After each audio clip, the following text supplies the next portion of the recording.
Alright, so this is for my Met Twitter folks today. So, listen. I'm going to put my ER hat on today, okay? Because, you know, that's what I'm going to put on for y'all. If you're at a facility and you know that your facility doesn't have certain resources, and you get in a patient that's kind of emergent, but they're fairly stable for the most part, and you at least can intubate a patient, you can do certain stuff, get them on a vent, at least while they're waiting for transfer, all right? Then make sure that you work that fucking patient up. Don't just send fucking people out, man. I can't stand when I see this shit, these transfer reviews and these other fucking providers that just literally, they come in the door, they got a problem, 911 bye. Why?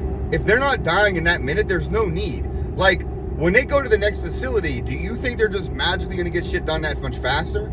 If you have the time and resources to at least do the workup, then do the workup. Get some scans, get some x-rays, some labs, what have you. If you come in and you're full of crepitus from like all here, buddy, that's a problem, okay? We know that. You're a little hypotensive in the 80s, but you stable, mentating well, still got a good pulse ox, bro. Don't and 911 that just yet.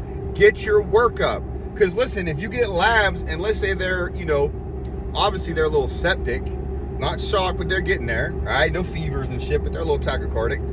Treat it. Give them the antibiotic, you know? Throw some Rocephin at them. You know, understand that there's a source somewhere. Is it dental? Is it lung? Whatever, all right? What caused the mechanism of the rest of it?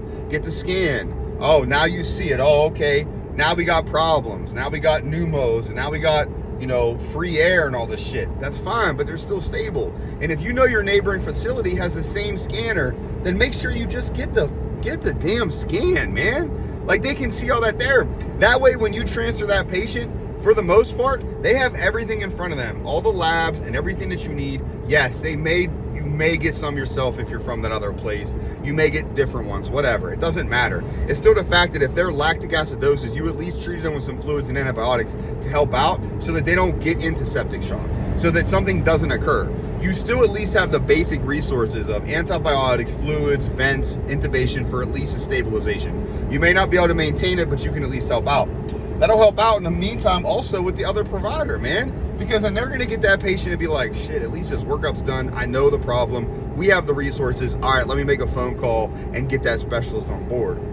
It's all about just doing your job. Stop taking the easy way out all the time. Like, sometimes you got to be a cowboy. Sometimes you gotta have some balls and just tug at them a little bit. You know what I'm saying? Because at the end of the day, man, that patient's gonna be super grateful that everything was done so systematically well that their outcome was positive, man. You know, and I know that I talk a lot of this to y'all, but it's in legitimate good learning you know, practice for me to do this, because all I'm trying to do is bring knowledge to y'all and bring experiences to y'all that I see being a locum in all these places and full-time at other places.